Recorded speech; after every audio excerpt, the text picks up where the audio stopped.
Hello बच्चों। Last video में हम लोग बात कर रहे थे पैरामीटराइज्ड कंस्ट्रक्टर के बारे में।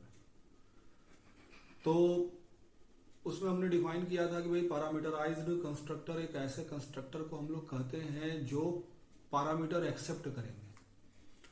और दूसरी बात हम ये भी कहे थे उसमें कि अगर किसी क्लास में पैरामीटराइज्ड कंस्ट्रक्टर है, हम लोग डिफाइन किए हैं एक्सप्लिसिटली, तो जो डिफॉल्ट कंस्ट्रक्टर होगा, इम्प्लिसिट डिफॉल्ट कंस्ट्रक्टर मतलब हम लोग नहीं क्रिएट किए होंगे, जो सिस्टम प्रोवाइडेड डिफॉल्ट कंस्ट्रक्टर होता है वो हाइड हो जाता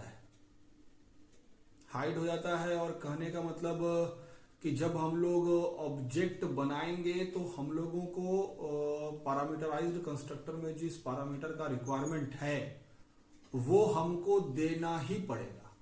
अगर हम लोग विदाउट आर्ग्यूमेंट्स हम लोग कोई ऑब्जेक्ट बनाएंगे तो एरर आ जाएगा। वो चीज है। जिस तरह से नॉर्मल फंक्शंस में डिफॉल्ट आर्ग्यूमेंट्स होते हैं, उसी तरह से पैरामीटराइज्ड कंस्ट्रक्टर में भी डिफॉल्ट आर्ग्यूमेंट हो सकते हैं और वो एक्सेप्ट कर सकता है। जैसे एग्जाम्पल के तौर पर अगर मान लो कि सपोज करो, अगर हम लोग डिफॉल्ट कंस्ट्रक्टर के लिए एग्जाम्पल के रूप में लेकर के चले तो मान लो एक हम क्लास बनाते हैं, क्लास सपोज करो एक्स बना लिया और इसमें कुछ डेटा मेंबर रख ले, मान लो int i और फ्लोट j, ये दो डेटा मेंबर रख लिए। पब्लिक में आए और एक कंस्ट्रक्टर बना दे रहे हैं और उन दोनों के लिए हम लोग यहाँ पर आर्गुमेंट पास कर देंगे कि सपोज करो int a is equal to मान लो 0 और float b is equal to something, कुछ भी दे सकते हैं हम लोग चाहो, है ना। तो मान लो हम लोगों ने दे दिया यहाँ पर 100 सपोज करो और ये बंद कर दिया। तो ये केवल डिक्लेरेशन हुआ, प्रोटोटाइप डिक्लेरेशन, ठीक है, इट इज डिक्लेरेशन ओनली, ठीक है। और कुछ और होगा, मान लो हम लोग अभी नहीं लिख रहे हैं, इसको हम बंद कर देते हैं, ठीक है। और अब अगर मान लो हम लोग यहां पर इसको डिफाइन करें क्लास के बाहर, x int a और फ्लोट b अपना दे दें यहां पर हम लोगों को वो वैल्यू देने का जरूरत नहीं है और i is equal to a दे दिए और j इज इक्वल टू दे दिए b। ये डिफिनीशन हो गया इसका आउटसाइड द क्लास। अब अगर मान लो मेन बनाते हैं, वाइड मेन, और यहां पर हमने इसका एक ऑब्जेक्ट बनाया xob1, आर्ग्यूमेंट दे दिया मान लो 20 और 125,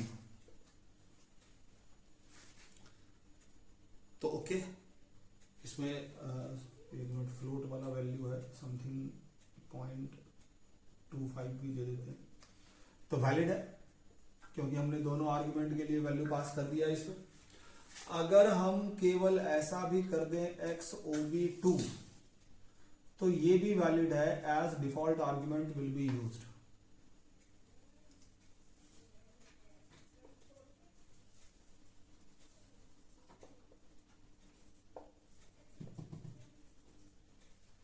ठीक है, तो डिफॉल्ट आर्गुमेंट यूज होगा, तो ये दोनों यहां पर काम कर जाएगा, ठीक है। एक चीज तुमको और ध्यान में रखना है कंस्ट्रक्टर के बारे में कि डिफॉल्ट कंस्ट्रक्टर का बहुत ही ज्यादा इंपॉर्टेंट रोल होता है क्लास में। तो किस सेंस में भाई, तो डिफॉल्ट कंस्ट्रक्टर अगर हम लोग न बनाएं या क्लास में हम लोग डिफाइन न करें डिफॉल्ट कंस्ट्रक्टर को, तो क्या होगा कि एरे ऑफ ऑब्जेक्ट फिर हम लोग नहीं बना सकते, एरे ऑफ ऑब्जेक्ट नहीं बनेगा। अगर मान लो कोई इम्प्लिसिट डिफॉल्ट कंस्ट्रक्टर या जो हम लोग एक्सप्लिसिटली डिफाइन करते हैं, अगर दोनों में से कुछ ना हो, डिफॉल्ट कंस्ट्रक्टर ना हो, तो आप एरे ऑफ ऑब्जेक्ट डिफाइन नहीं कर सकते हो, क्लास का एरर जनरेट होगा। एक रुक जाओ, नहीं होगा तो एग्जांपल के मदद से समझाते हैं।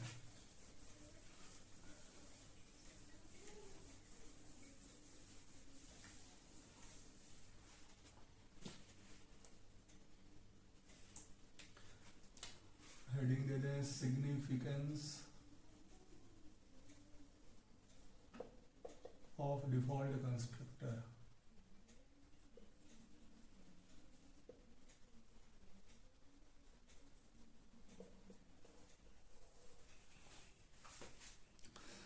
तो मेरा ये कहना है कि डिफ़ॉल्ट कंस्ट्रक्टर हमारे प्रोग्राम के लिए बहुत ही इम्पॉर्टेंट है, बहुत यूज़फुल है।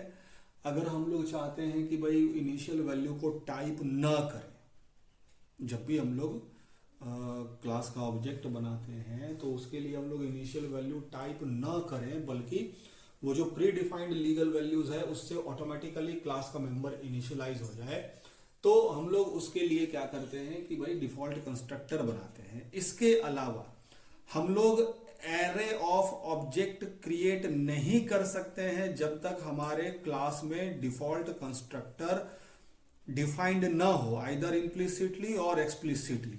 जैसे मान लो फॉर एग्जाम्पल, अगर हम लोग कोई एक क्लास बनाते हैं, for example class is defined as, suppose करो एबीसी बना दिए, ये कोई क्लास का नाम ले लिए। अब मान लो इसमें कोई दो मेंबर हम ले लें, INT A और B, पब्लिक में आ जाएं, कंस्ट्रक्टर बना लें ABC, और यहां पर हम लोग दो आर्ग्यूमेंट ले लें, A is equal to X, B is equal to Y। ठीक है, एक क्लास हमने बनाया, A और B दो डेटा मेंबर ले लिया, एक कंस्ट्रक्टर हम लोग बना लिए। It is not a default constructor, it is not a default constructor, default constructor ये नहीं है। हाँ, और दो पैरामीटर इसमें था, ए को X असाइन कर दिए, B को Y असाइन कर दिए, और फिर सपोज करो कि कुछ और इसका कोड अपना होगा, भाई हमने बंद कर दिया ये क्लास को। अब अगर हम मेन में चाहते हैं कि इसका एरे बना दें, void मेन, और हम चाहते हैं कि ABC का सपोज करो कि कोई एक एरे हम बनाना चाहें,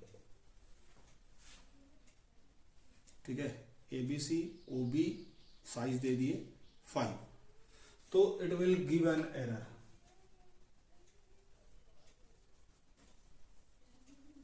as class does not have default constructor, क्योंकि इसमें डिफॉल्ट कंस्ट्रक्टर नहीं है भैया। ठीक है, लेकिन यही अगर हम ABC का ऑब्जेक्ट ऐसे बना दें कि ABC OB1 और दो आर्ग्यूमेंट पास कर दें, मान लो 10 और 15, तो it will be okay, valid. ठीक है, तो डिफॉल्ट कंस्ट्रक्टर बहुत ही यूजफुल है हमारे क्लास एंड ऑब्जेक्ट्स में, क्योंकि डिफॉल्ट कंस्ट्रक्टर के बिना हम लोग उसका एरे नहीं बना सकते हैं, ऑब्जेक्ट का एरे नहीं बना सकते हैं। तो इसीलिए डिफॉल्ट कंस्ट्रक्टर हम लोगों को क्लास में रखना चाहिए।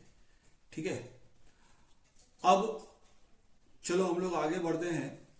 इन्वोकेशन ऑफ कंस्ट्रक्टर, कंस्ट्रक्टर को हम लोग कॉल कैसे करेंगे, इन्वोक कैसे करेंगे।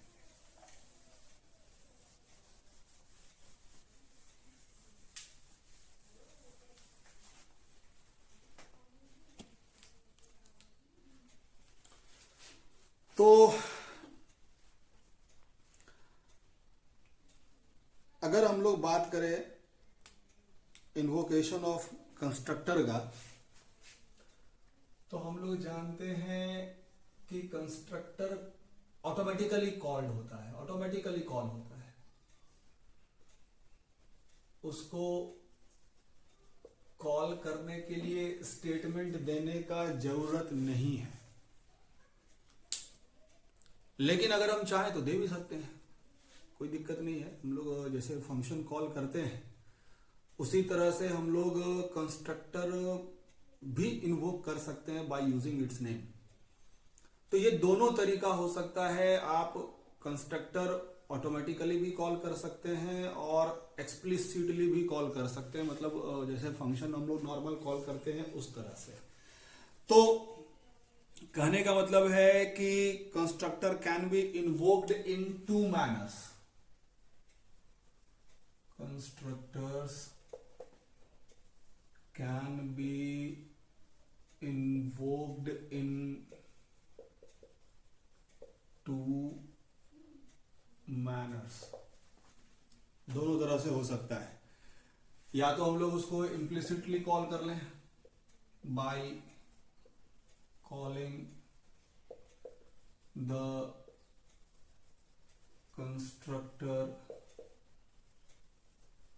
Implicitly,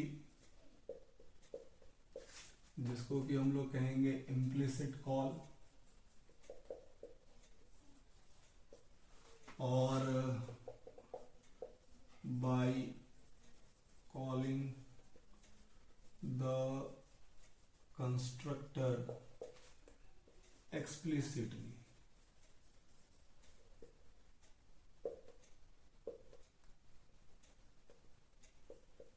explicit call.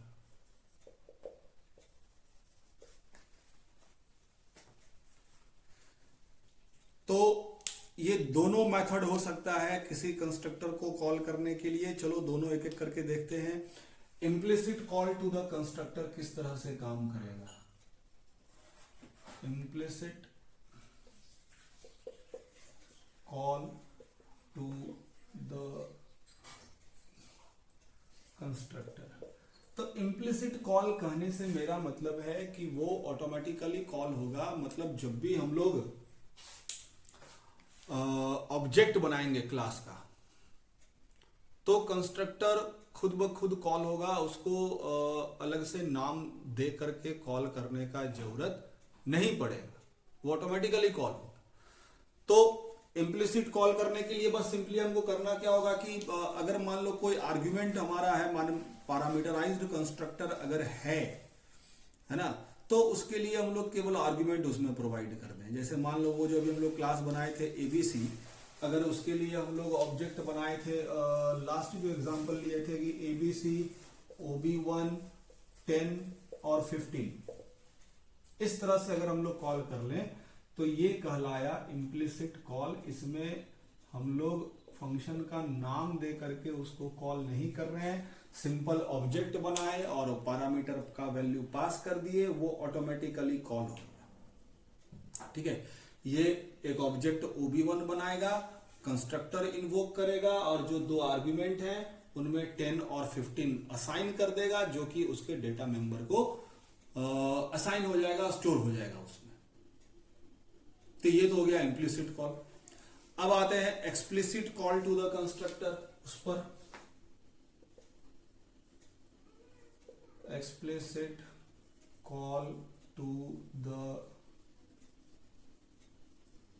कंस्ट्रक्टर, इस पर काम करना। तो एक्सप्लिसिट कॉल से मेरा मतलब होगा कि इसमें कंस्ट्रक्टर को हम लोग उस रूप में कॉल करेंगे जैसे कि कोई फंक्शन कॉल करते हैं, मतलब उसका नाम एक्सप्लिसिटली प्रोवाइड करेंगे।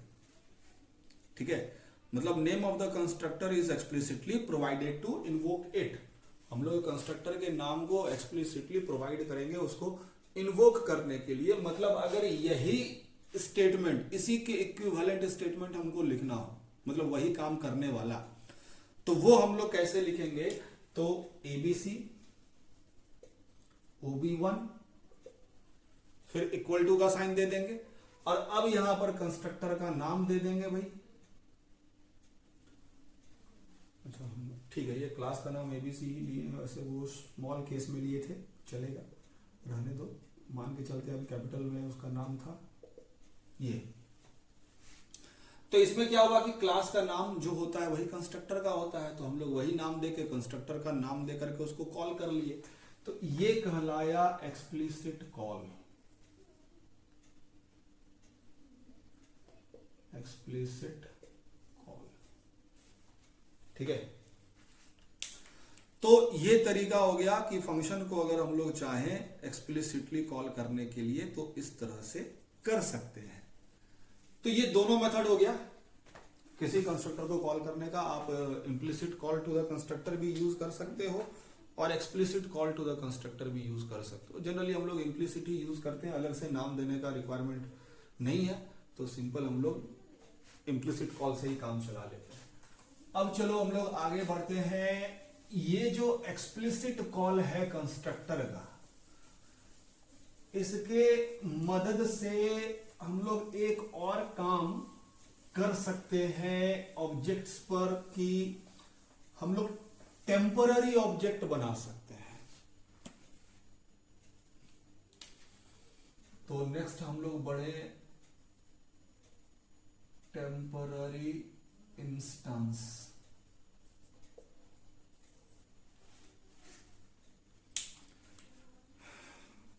कि जिस तरह से हम लोग कंस्ट्रक्टर को एक्सप्लिसिटली कॉल कर सकते हैं, तो इस फैसिलिटी के मदद से हम लोग ये काम भी कर सकते हैं कि भाई किसी क्लास का टेम्पररी ऑब्जेक्ट बनाए। तो सवाल उठता है कि टेम्पररी ऑब्जेक्ट से हमारा क्या मतलब है। तो टेम्पररी इंस्टेंस या टेम्पररी ऑब्जेक्ट हम ऐसे इंस्टेंस को कहेंगे किसी क्लास का जो केवल उतना ही देर मेमोरी में रहेगा जितने देर तक वो स्टेटमेंट एग्जीक्यूट कर रहा है जिसमें वो ऑब्जेक्ट है।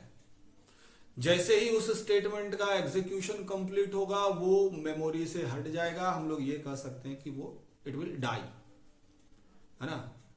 It will only be alive till the statement containing that object will B executing, है ना। After the execution of that statement or that instruction, it will die.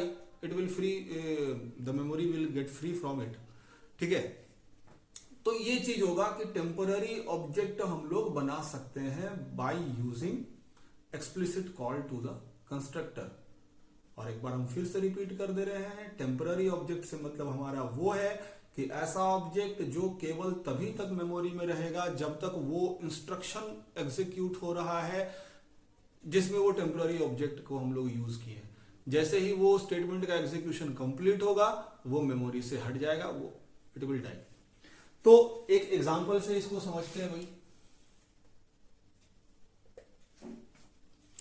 इसको हम लोग एक एग्जांपल से समझते हैं कि मान लो कि हमने कोई क्लास बनाया,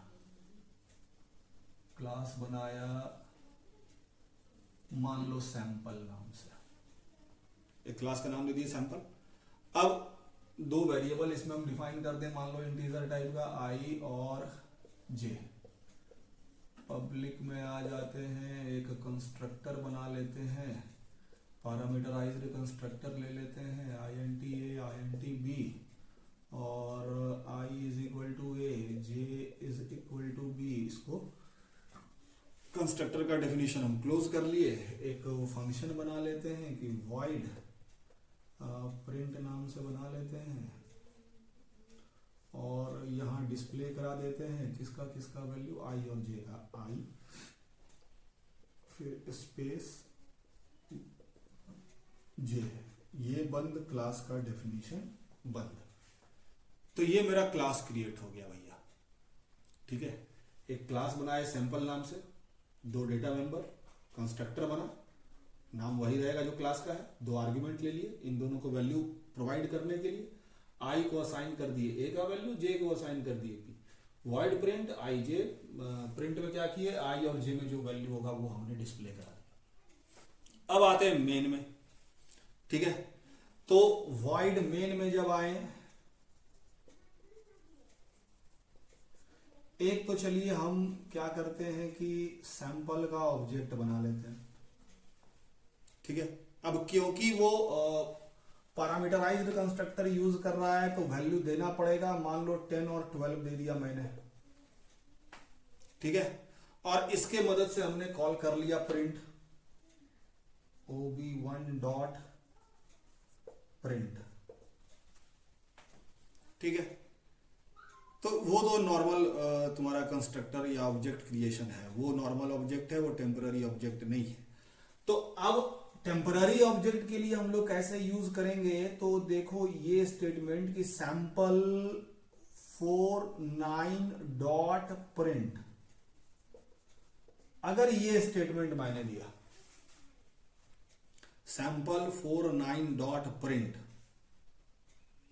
तो ये जो है ये मेरा टेम्पररी ऑब्जेक्ट बनाएगा।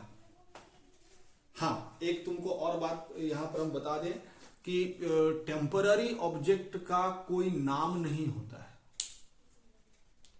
Temporary object will be anonymous, it will या it does not have any name, कोई नाम इसका होगा नहीं, है ना। नाम अगर देंगे तब तो फिर वो हमारा नॉर्मल जो ऑब्जेक्ट है वैसा हो गया, फिर तो वो मेमोरी में जब तक उसका क्या कहते हैं, जब तक वो फंक्शन एग्जीक्यूट कर रहा है जिसमें वो हमने डिक्लेयर किया है तब तक वो मेमोरी में रहेगा। तो टेम्पररी ऑब्जेक्ट का कोई नाम नहीं होगा, एनोनिमस होता है। तो यही कारण है कि जब तक ये स्टेटमेंट एग्जीक्यूट हुआ तभी तक वो मेमोरी में रहेगा। जैसे ही स्टेटमेंट के बाद आएंगे और हम चाहेंगे कि इन डेटा को यूज करें ऑब्जेक्ट की मदद से, आप नहीं कर सकते हो, क्योंकि उस ऑब्जेक्ट का कोई नाम ही नहीं था। किसकी मदद से हम लोग करेंगे, नहीं कर सकते। तो वो चीज हो गया यहां पर। तो इस तरह से टेम्पररी ऑब्जेक्ट पर काम हो सकता है, हम लोग कर सकते हैं। तो ये हमारा टेम्पररी इंस्टेंस के बारे में बात हो गया। अब चलो हम लोग आगे बढ़ते हैं, एक और खास तरह के कंस्ट्रक्टर के बारे में बात कर लें, जिसको कि हम लोग कॉपी कंस्ट्रक्टर कहते हैं।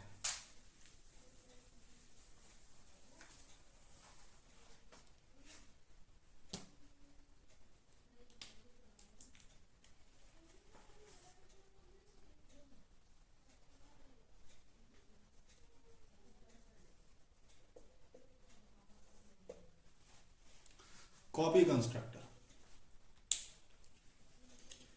क्या होता है भाई? कॉपी कंस्ट्रक्टर, तो कोई कॉपी कंस्ट्रक्टर एक ऐसा कंस्ट्रक्टर है which is of the form class name, और उसमें पैरामीटर भी क्लास नेम का ही जाएगा with reference, class name ampersand, ठीक है। तो कॉपी कंस्ट्रक्टर एक ऐसा कंस्ट्रक्टर है जो कि हम लोग कह सकते हैं कि एक पैरामीटराइज्ड कंस्ट्रक्टर होगा, और उसमें पैरामीटर के रूप में उसी क्लास का ऑब्जेक्ट जाएगा by reference, using by reference या यूजिंग रेफरेंस। तो सवाल उठता है कि भाई कॉपी कंस्ट्रक्टर यूज कहां पर होगा, कैसे यूज होगा, कहां पर यूज होगा? तो कॉपी कंस्ट्रक्टर जो है ऐसे सभी सिचुएशन में यूज होगा जहां पर हम एक ऑब्जेक्ट को दूसरे ऑब्जेक्ट के वैल्यूज के मदद से इनिशियलाइज करना चाहते हैं। वो दोनों ऑब्जेक्ट सेम क्लास का ही ऑब्जेक्ट होना चाहिए। मतलब एक क्लास बना हुआ है, सपोज करो एक क्लास है, और उस क्लास का हम दो ऑब्जेक्ट बनाए, एक ऑब्जेक्ट को इनिशियलाइज कर दिए किसी वैल्यू से, और दूसरे ऑब्जेक्ट को हम चाहते हैं कि जो पहला ऑब्जेक्ट के डेटा मेंबर्स को वैल्यू दिए हैं उसी से वो भी इनिशियलाइज हो जाए, ठीक है। तो उस ऑब्जेक्ट के मदद से अगर हम इसको इनिशियलाइज करेंगे तो ऐसे सिचुएशन में कॉपी कंस्ट्रक्टर कॉल होगा। देखो ऐसा और भी बहुत सारा सिचुएशन होगा जिस पर हम लोग चर्चा करेंगे कि कौन कौन सा ऐसा सिचुएशन है जब कॉपी कंस्ट्रक्टर कॉल होता है, उस पर हम लोग आएंगे थोड़ी देर में। लेकिन चलो पहले हम लोग बात कर लेते हैं कि कॉपी कंस्ट्रक्टर हम लोग क्रिएट कैसे करेंगे और उसका यूज कैसे होगा, ठीक है। तो चलो जैसे पिछले एग्जांपल में एक हम लोग क्लास बनाए थे, वही क्लास हम लोग लेते हैं, और फॉर एग्जांपल हमने क्लास बनाया था सैंपल नाम से, तो यहां भी वही नाम दे देते हैं, वही क्लास सैंपल, और दो डेटा मेंबर उसमें था INT I और J, पब्लिक में आ जाते हैं, और इसके लिए कंस्ट्रक्टर बनाते हैं sample INT A INT B, तो I is equal to A, J is equal to B, ये मेरा पैरामीटराइज्ड कंस्ट्रक्टर हो गया, ठीक है। और एक कॉपी कंस्ट्रक्टर बनाते हैं तो सैंपल और इसका आर्गुमेंट इसी तरह से होगा, एक रेफरेंस हमको क्रिएट करना होगा उसी क्लास का। तो सैंपल एम्परसेंड एस ले लिए, उसी क्लास का रेफरेंस हो गया भाई, है कि नहीं। तो अब अगर हम आई को इनिशियलाइज करना चाहें तो एस डॉट आई दे देते मान लो, और j is equal to S dot J दे दिए। ये मेरा हो गया इसका कॉपी कंस्ट्रक्टर का काम, डेफिनेशन, ठीक है। और एक फंक्शन बना दिए प्रिंट के लिए, void प्रिंट, और स्टेटमेंट दे दिए सी आउट आई स्पेस जे। ये बंद क्लास का डेफिनेशन बंद। तो ये एक एग्जांपल ले लिए प्रोग्राम का जिसमें एक क्लास हमने सैंपल बनाया, आई और जे दो डेटा मेंबर है। दो कंस्ट्रक्टर देखो हम लोग यहां बनाए हैं, एक नॉर्मल पैरामीटराइज्ड कंस्ट्रक्टर है, एक कॉपी कंस्ट्रक्टर है, ठीक है। तो ये हमारा दो कंस्ट्रक्टर बना और एक फंक्शन हमने बना दिया जो कि आई और जे के वैल्यू को प्रिंट करेगा। अब चलो हम लोग आते हैं कि ये दोनों कंस्ट्रक्टर यूज कब होगा, ठीक है। तो अगर मान लो हमने ऑब्जेक्ट बनाया ऐसा, सपोज करो void मेन में आते हैं और हम एक कंस्ट्रक्टर बनाते हैं, एक ऑब्जेक्ट बनाते हैं सैंपल s1 और इसको वैल्यू पास कर देते हैं पैरामीटर के लिए। तो नॉर्मल कंस्ट्रक्टर विल बी, मतलब ये पहला वाला कॉल होगा नॉर्मल कंस्ट्रक्टर, ठीक है। तो अब अगर मान लो हम एक और ऑब्जेक्ट बनाएं s2 और यहां ब्रैकेट में कर दें s1, ठीक है। तो यहां पर क्या होगा कि इस जगह पर कॉपी कंस्ट्रक्टर कॉल होगा, कॉपी कंस्ट्रक्टर इज कॉल्ड। क्या होगा कि s1 का वैल्यू जो है वो कॉपी होगा s2 में, ठीक है। s1 is copied to s2 कह सकते हैं, इज कॉपीड टू s2, ये हो जाएगा। और अगर मान लो कि हम ऐसा भी स्टेटमेंट दे सकते हैं कि एक ऑब्जेक्ट हम लोग इस तरह से बनाए कि सैंपल s3 ऑब्जेक्ट का नाम बराबर s1 दे दें, तो इसमें भी वही है कि कॉपी कंस्ट्रक्टर ही कॉल होगा इसमें। तो ये एग्जांपल ऐसा है कि जिसमें फर्स्ट कंस्ट्रक्टर जो हमारा था उसमें दिया हुआ वो इन्वोक होगा, first constructor will be called, this one is, ये वाला इसमें कॉल होगा। जबकि ये स्टेटमेंट और ये स्टेटमेंट जिसमें एक ऑब्जेक्ट के मदद से हम लोग दूसरे ऑब्जेक्ट को इनिशियलाइज कर रहे हैं या इनिशियलाइज करना चाह रहे हैं, तो ऐसे केस में कॉपी कंस्ट्रक्टर कॉल होगा, ठीक है। तो ये तो चलिए बात हो गया कि कॉपी कंस्ट्रक्टर हम लोग बनाएंगे कैसे और वो इन्वोक किस सिचुएशन में होगा। अब चलिए हम लोग बात करते हैं कि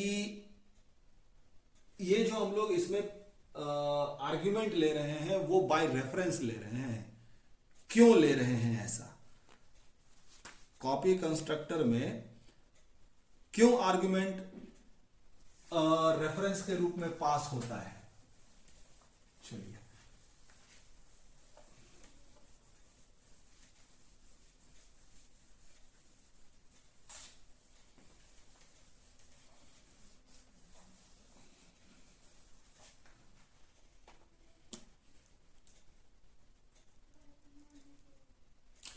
मतलब ये क्वेश्चन होगा कि भाई argument to the copy constructor is passed by reference. क्यों बाय रेफरेंस ही पास होता है, ये एक इंपॉर्टेंट क्वेश्चन है, तुमको एग्जाम में पूछा जा सकता है ना। कि क्यों हम लोग कॉपी कंस्ट्रक्टर को आर्गुमेंट पास करते हैं बाय रेफरेंस यूज करके, बाय वैल्यू क्यों नहीं करते हैं। तो देखो होगा क्या इसका एक्सप्लेनेशन, कि हम लोग जानते हैं कि कॉपी कंस्ट्रक्टर किस सिचुएशन में कॉल होगा, तो जब हम लोग ये चाहेंगे, ये अटेम्प्ट लेंगे या ये काम कराना चाहेंगे कि एक ऑब्जेक्ट के वैल्यू को कॉपी करना चाहेंगे दूसरे ऑब्जेक्ट में। जब भी ऐसा सिचुएशन आएगा, जहां एक ऑब्जेक्ट दूसरे ऑब्जेक्ट के मदद से इनिशियलाइज होना चाहता है या फिर उसका वैल्यू वो कॉपी करना चाहता है अपने में, तो ऐसे सिचुएशन में कॉपी कंस्ट्रक्टर कॉल होगा ही। तो चलिए अब बात करते हैं कि अगर हम लोग कॉल बाय वैल्यू यूज करते हैं तब क्या होता। तो हम लोग जानते हैं कि जब हम लोग फंक्शन को कॉल करते हैं by value, by passing argument या यूजिंग आर्ग्यूमेंट बाय वैल्यू अगर हम लोग करते हैं, तो उसमें क्या होता है कि वो आर्ग्यूमेंट का वैल्यू कॉपी करता है उसमें। जब हम लोग पास बाय वैल्यू मेथड यूज करें फंक्शन को कॉल करने के लिए, तो उसमें क्या होता है कि एक्चुअल आर्गुमेंट जो होता है उसका वैल्यू कॉपी होता है हमारे फॉर्मल पैरामीटर में, और जो फंक्शन है वो कॉपी पे काम करता है, एक्चुअल आर्गुमेंट अपना अलग है। तो अगर हम लोग बाय वैल्यू यूज करें, जैसे अगर मान लो हम कहते हैं कि ऐसा काम करते हैं कि भाई उसमें हम लोग क्लास नेम और क्लास नेम, या छोड़ो हम लोग जो अभी बात किए थे सैंपल, मान लो कॉपी कंस्ट्रक्टर का डेफिनेशन ये होता, sample S I is equal to S dot I और J is equal to S dot J. तो अगर मान लो ये मेरा कॉपी कंस्ट्रक्टर का डेफिनेशन रहता, तब क्या होता। तो जब हम लोगों को स्टेटमेंट ऐसा मिलता है, सपोज करो कि हम लोग ऐसा स्टेटमेंट जो लिए थे लास्ट में, sample S3 is equal to S1, है ना, तब ऐसे सिचुएशन में कॉपी कंस्ट्रक्टर कॉल होगा, ठीक है। तो उसमें क्या होगा कि एज आर्ग्यूमेंट जो है S1 पास होगा यहां पर। तो S1 जब पास होगा एज आर्ग्यूमेंट, तो बाय वैल्यू जब यूज हो रहा है, तो ये मेरा सबसे पहले तो एक ऑब्जेक्ट दूसरे ऑब्जेक्ट के मदद से इनिशियलाइज होना चाह रहा है, तो कॉपी कंस्ट्रक्टर कॉल हुआ। अब जब कॉपी कंस्ट्रक्टर कॉल हुआ, वहां पर ये S1 का वैल्यू कॉपी होना चाहेगा S में, तो फिर यहां पर वही सिचुएशन आ गया कि एक ऑब्जेक्ट का वैल्यू दूसरे ऑब्जेक्ट में कॉपी करना है, तो कौन कॉल होगा। तो फिर से कॉपी कंस्ट्रक्टर को वो कॉल करेगा, मतलब ये खुद को कॉल करेगा, फिर से खुद को कॉल करेगा, मतलब फिर अब उसका ऑब्जेक्ट इसमें कॉपी करना चाहेगा वैल्यू, तो वो फिर से खुद को कॉल करेगा। मतलब ये रिपीटेडली खुद को कॉल करता जाएगा इनफाइनाइट टाइम्स, जब तक कि वो आउट ऑफ मेमोरी ना हो जाए, तब तक ये कॉल करता रहेगा, उसको इनफाइनाइट लूप में वो फंस जाएगा। तो यही कारण है कि हम लोग बाय वैल्यू यूज नहीं करते हैं, पास नहीं करते हैं आर्गुमेंट कॉपी कंस्ट्रक्टर में, पास करते हैं बाय रेफरेंस। तो उसमें बाय रेफरेंस में क्या होता है कि वो आर्गुमेंट का जो फंक्शन है वो पास्ड आर्गुमेंट का कॉपी नहीं बनाता है, बल्कि एक रेफरेंस क्रिएट कर लेता है। तो यही कारण है कि वो फिर से खुद को कॉल नहीं करेगा, जबकि बाय वैल्यू में ये फंक्शन खुद को इनफाइनाइट टाइम्स कॉल करता जाएगा जब तक कि आउट ऑफ मेमोरी ना हो जाए। तो इसलिए कॉपी कंस्ट्रक्टर में हम लोग जब भी पास करेंगे आर्गुमेंट, तो वो बाय रेफरेंस ही करेंगे। तो इस वीडियो में इतना ही रहने देते हैं, हम लोग नेक्स्ट वीडियो में काम करेंगे सबसे पहले कि भाई ऐसा कौन कौन सा सिचुएशन है जब कॉपी कंस्ट्रक्टर कॉल होता है। फिर हम लोग बात करेंगे ऑर्डर ऑफ कंस्ट्रक्टर इन्वोकेशन के बारे में, फिर हम लोग dynamic initialization of object, constructor overloading, ऐसे और भी बहुत सारे चीजें हैं। फिर डिस्ट्रक्टर फिर हम लोग देखेंगे। तो इस चैप्टर में अभी 1-2 वीडियो और हम लोग देखेंगे। इस वीडियो में इतना ही, दैट्स इट, थैंक यू।